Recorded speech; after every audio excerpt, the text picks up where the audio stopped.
Hello! In today's tutorial, I'm going to walk you through how to create a split letter initial. Now, as with anything in crafting, there are a bunch of different ways to do this, but today I'm going to show you my techniques. So let's scroll over to our artboard and let's get started. I'm going to zoom in a little bit just so that I can see what's happening here on my artboard. And then the first thing that I'm going to want to do is I'm going to go right over here to this type tool and I'm going to click on that. So my T needs to be highlighted and that gives me this blinking cursor, and I'm going to click and I'm going to type in whatever initial I want to use for my split letter initial. And then I'm going to go back up here to my selection tool and I'm just going to make this print a little bit bigger so that I can see here what I'm working with. Okay, now this font looks a little bit different than the font that we have over here, right? So we need to select which font we want to use. Again, you can do this with any font that you want. It doesn't really matter. Today, the font that I'm going to be using is called Breakfast Pastry Solid. I like that font. It's classic. It's kind of bold, which for a split letter, you're going to want something a little bit thicker just so that it holds its shape a little better when we split it up. Now, in Illustrator, what's really cool, I love this feature, is when you highlight the letter, if there's any alternates for that letter, they automatically show up right down here across the bottom. So we can choose any one of these alternates that we want. But notice that only gives us one of these little swooshes. What if we want to add in additional ones? There's a couple different ways that we can do that. So I'm going to get us back here to our basic looking B, and then I'm going to show you how to go in and add in all these extra little decorations on the side. Okay, now those decorations actually come with the font. So if you ever want to see what extras come with the font here in Illustrator, it's really easy. You just go up here to type and you click on glyphs. And for whatever font you have selected, you'll be able to see all of the extras that go along with that font. And so this one has a whole bunch of them. So if you notice right down here at the bottom, I have all of these little characters. So I'm going to add a couple of these in. When you double click on them, they show up right there in your text line. And so I'm just going to add a few of those in so that I have a couple of them. And then I'm going to pull my text box back over here to the side. Zoom out just a little so that you guys can see the ones I added in. Oops, that one didn't add in. Let's see, double click. There we go. That's the one I want. So using these two additional characters in the font, we're going to be creating that letter B. So at this point, I have the font that I want, I have the initial that I want, and I have the characters that I want to use to kind of decorate the outside. Now I need to change this from a font into a graphic so that I can really start to manipulate it. So I'm going to go up here and I'm going to click on Type and I'm going to say Create Outlines. And notice how when I did that, that blinking cursor went away. I can no longer change what font it is. It's kind of like they're locked into place now. And then I'm going to go to Object Ungroup, and this helps me be able to go in and move each item individually. Okay, so I'm going to make all of these just a tad bit smaller so that they fit back on my artboard, and then I'm going to zoom back in here so that I can see what I'm doing. Now, we're getting closer to where we want to be as far as decorating our B.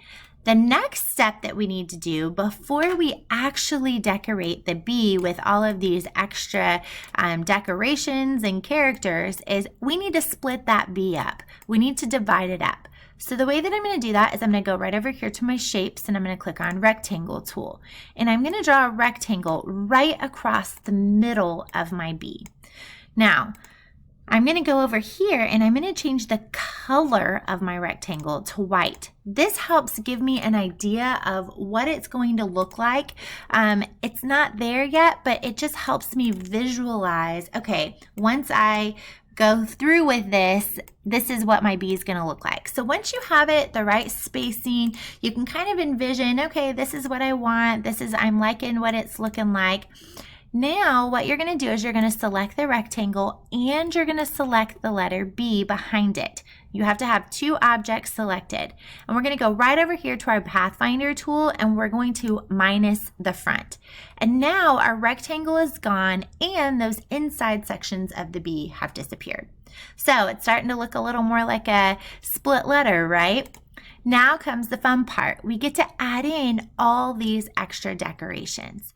And this is really where your creativity gets to come into play because you can put these wherever you want and you can duplicate them and put as many as you want.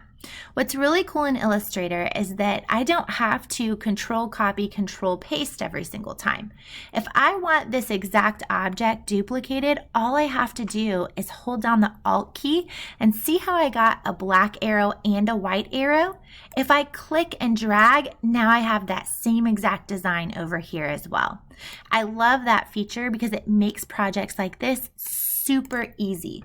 And I can go in and I just add in these little flourishes and characters anywhere and everywhere that I want here within my letter.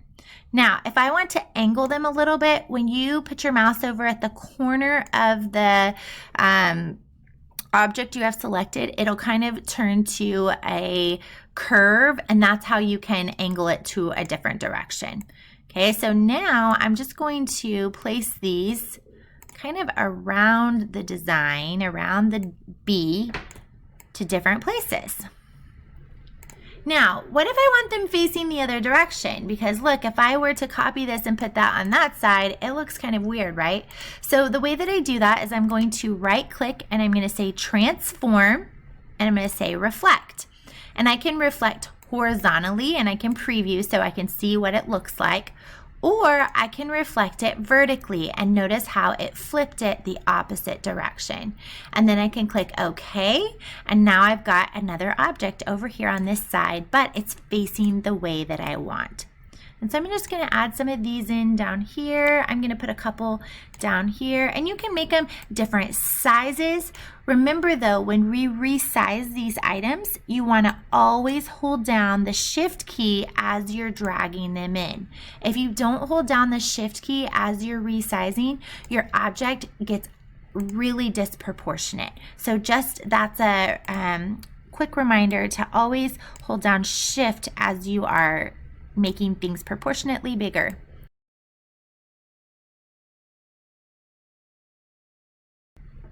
And again, this is where your creativity comes into place because really the sky is the limit on what you want them to look like.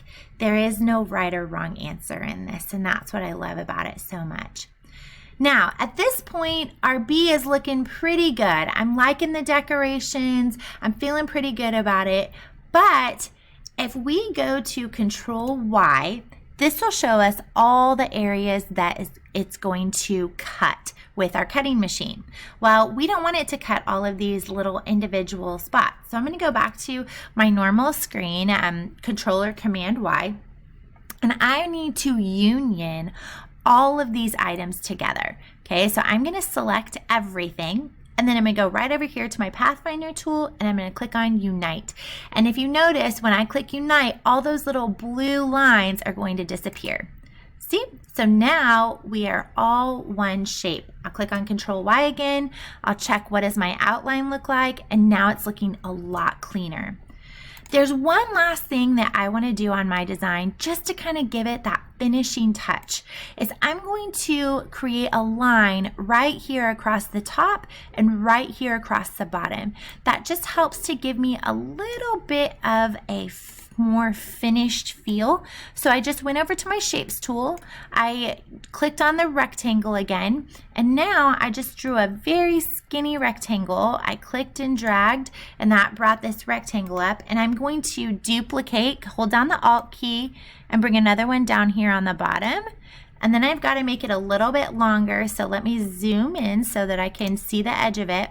I'm going to make it extend just a little bit wider than the edge of that curve on the B.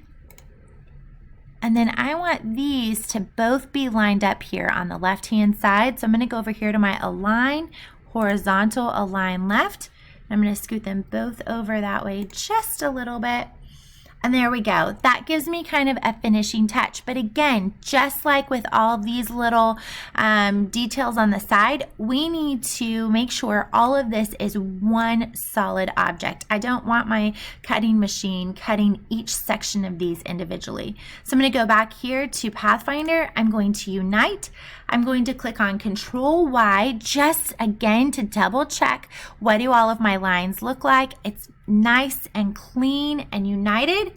And there we go. I've got my split letter B that is now ready to be saved and imported into my cutting software where I can personalize with a name or anything else that I would like. Thanks so much for being here, and I can't wait to see what type of split letter initials and letters you create. I'll see you back next time. Bye.